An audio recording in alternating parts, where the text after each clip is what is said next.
Good morning बच्चों। तैयार है आप सभी लोग पढ़ने के लिए? तो ये प्रेजेंट इंडेफिनिट टेंस का इंट्रोगेटिव सेंटेंस है। अभी पिछली वीडियो में आपने इसको देखा होगा। इंट्रोगेटिव सेंटेंस हम आपको पढ़ा चुके हैं, लेकिन हमने बताया था कि उसमें 2 रूल होते हैं। तो फर्स्ट रूल था और ये सेकेंड रूल है हमारा। ओके, यहाँ पर डू और डच से पहले WH फैमिली लगती है। अब आप कहोगे WH फैमिली क्या होती है? तो कुछ वर्ड हमने WH के यहाँ पे लिखे हुए हैं। सॉरी, WH फैमिली, फिर आएगा डू या डज, नियम के हिसाब से आप लगाओगे। फिर आता है हमारा बाद में सब्जेक्ट, फिर वर्ब की फर्स्ट फॉर्म और फिर ऑब्जेक्ट आता है। ठीक है, WH फैमिली किसे कहते हैं? जो शब्द कहाँ, कब, क्यों, क्या, कैसे, किसका और कौन इस तरह शुरू होते हैं।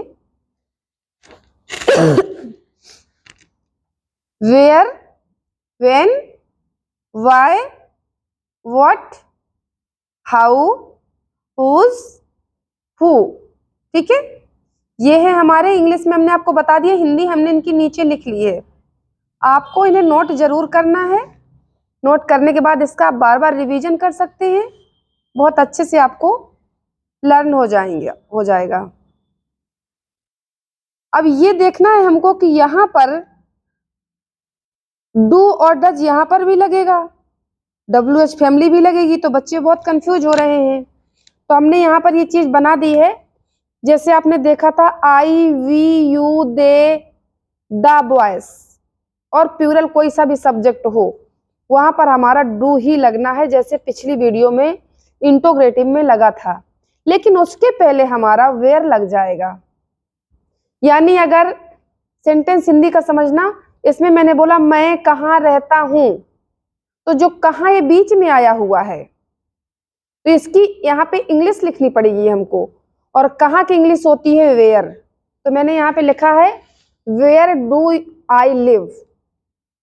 वेयर डू आई लिव, मैं कहाँ रहता हूं। हम कब पढ़ते हैं? प्रश्न किया हमने, कहाँ रहता हूं। अगर प्रश्नवाचक वाक्य हमारा सेंटेंस के बीच में आता है तो उसकी अंग्रेजी हमको यहां लिखनी पड़ेगी। ओके, हम कब पढ़ते हैं, कब आया यहाँ पे बीच में बच्चों? देख रहे हो, ध्यान से देखना। तो इसकी होगी व्हेन। Do we read. ठीक है, तुम क्यों पढ़ते हो, क्यों आया बीच में? ये प्रश्नवाचक है, यही तो क्वेश्चन किया गया, तुम क्यों पढ़ते हो। वाई, तो क्यों की होती है वाई। ठीक है, तो पहले हमें वाई लिखना है, फिर डू लगाना है, फिर यू रीड, तुमको बोलते हैं यू रीड।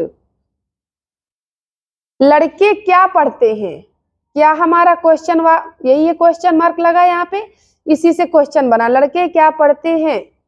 तो क्या की पहले लिखेंगे व्हाट, फिर डू लगाएंगे, फिर वॉयस लिखेंगे और फिर रीड लिखेंगे। What do voice read. तुम कैसे नाचते हो, तो पहले कैसे को लिखेंगे हाउ, कैसे, हाउ। डू लगाएंगे नियम के हिसाब से, you dance, how do you dance. Next है हमारा, यह पेन किसका है, हुज।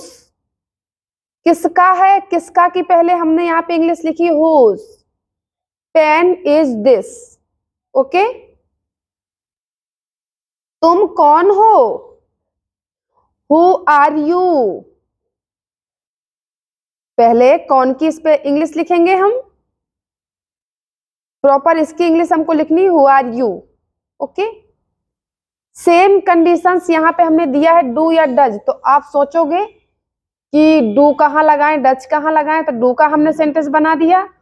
अब अगर यहाँ पर हम बोलते हैं, हमने ये दिखाया आपको कि डज कहाँ लगेगा, he she it name the boy, और प्लूरल में डज लगेगा हमारा। ठीक है, जैसे मैंने बोला वह कहाँ रहता है, मैंने बोला था मैं कहाँ रहता हूं, इसमें बोला था मैं कहाँ रहता हूं, तो where do you live, where do I live. लेकिन यहां पे पूछा गया है वह कहां रहता है, ही आ गया, तो वेयर डज ही लिव, वह को ही बोलते हैं इंग्लिश में, और कहां को वेयर ही लिखेंगे। लेकिन जब ही आ जाएगा सब्जेक्ट में वह, तो वहां पर हमारा डज लगेगा, वेयर डज ही लिव। अगर हम बोले वह कहां रहती है, तो यहाँ पे आएगा वेयर डज सी लिव। ध्यान देना बच्चों। अगर यहाँ पे मैंने कहा राम कहां रहता है, तो आपको लिखना है where does Ram live. Okay. लड़के कहां रहते हैं, अगर ऐसा बोला where does the boy live. ठीक, तो क्लियर हो गया आपका। इसको आपको नोट कर लेना है पूरा, पूछेंगे आपसे हम क्लास में। ठीक है, कहीं प्रॉब्लम आती है तो आप हमसे पूछ सकते हैं कमेंट करके। ठीक है, थैंक्स फॉर वॉचिंग, मिलते हैं नेक्स्ट वीडियो में।